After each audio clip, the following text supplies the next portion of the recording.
اس پر آخری حدیث سنا کے ختم کر رہا ہوں.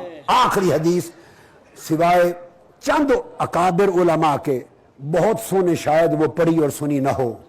امام احمد بن حنبل رضی اللہ تعالیٰ عنہ روایت کرتے ہیں, حضرت ابو ہریرہ راوی ہیں, حضرت حیدہ راوی ہیں, امام حسن بصری نے مرسلن روایت کی ہے, امام ابن سیرین نے مرسلن روایت کی ہے.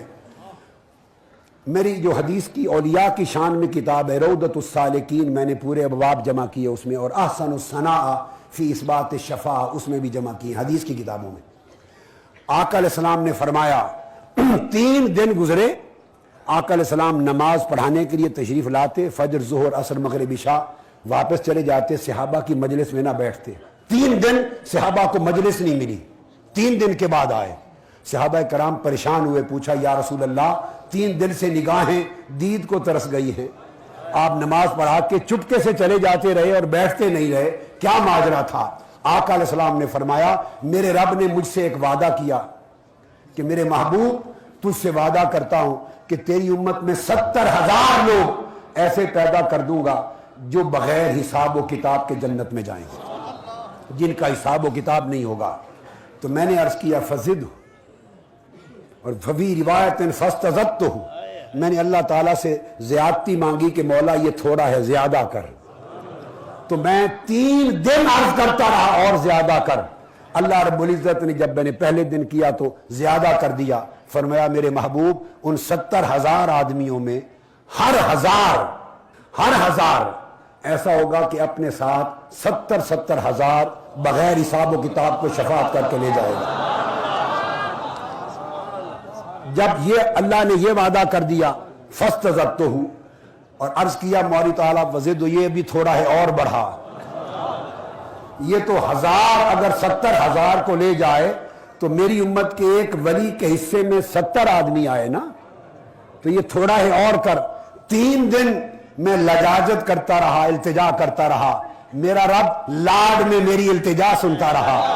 3 دن گزرے, آج وعدہ مکمل ہوا. میرے رب نے کہا وَلِكُلِّ وَاحِدٍ مِّنْهُمْ 70,000. میرے محبوب جا ان میں سے ہر ایک ولی کو یہ شان دیتا ہوں کہ قیامت کے دن خود تو جائے گا ہی, ایک ولی ان میں سے ایسا ہوگا کہ بغیر حساب و کتاب کے 70,000 لوگوں کو جنت میں لے کے جائے گا, بغیر حساب و کتاب کے.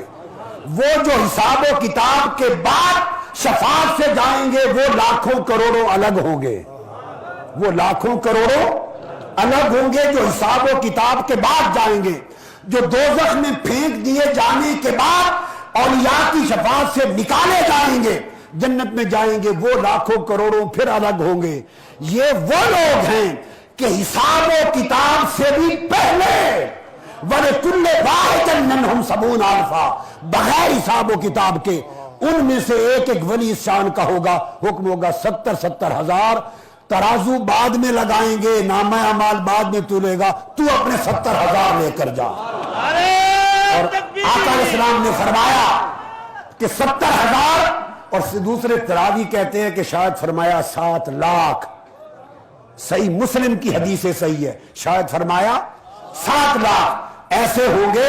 یہ جو سلاسل ہیں اولیاء کے, بعض لوگوں کے فہم میں اولیاء کے سلاسل طریقت سمجھ میں نہیں آتے, ان کے خانوادے, ان کے سلاسل, ان کے فیوزات, ان کی کڑیاں سمجھ میں نہیں آتی. میں بتاؤں یہ کڑیاں اللہ نے اور اس کے محبوب مصطفیٰ نے قائم کی, اور بخاری اور مسلم میں آئی ہیں یہ سلسلے. آقا نے فرمایا, صحیح مسلم کی حدیث ہے صحیح, 70,000 یا 7 لاکھ لوگ ایسے ہوں گے ان کے چہرے 14ویں رات کے چاند کی طرح چمک رہے ہوں گے. ان اولیاء کے بغیر حساب و کتاب کے جنت میں جانے والے, انہیں حکم ہوگا اپنے متوسلین کو جنت میں لے جاؤ. آقا علیہ السلام نے فرمایا, مسلم شریف میں حدیث ہے کہ پہلا شخص جو ولی کامل ہوگا, جو امام ولایت ہوگا, جو امام سلسلہ ہوگا, جو سربراہ ہوگا, پہلا شخص آقا نے فرمایا جنت کے دروازے پر کھڑا رہے گا, جنت میں نہیں جائے گا جب تک وہ 70,000 یا 7 لاکھ جو عدد جس کو ایلوکیشن ہوگی, آخری آدمی جب تک اس سے محبت کرنے والے, چاہنے کا حقدار, جب تک آخری جنت میں داخل نہ ہو, وہ پہلا شخص جنت میں قدم نہیں رکھے گا.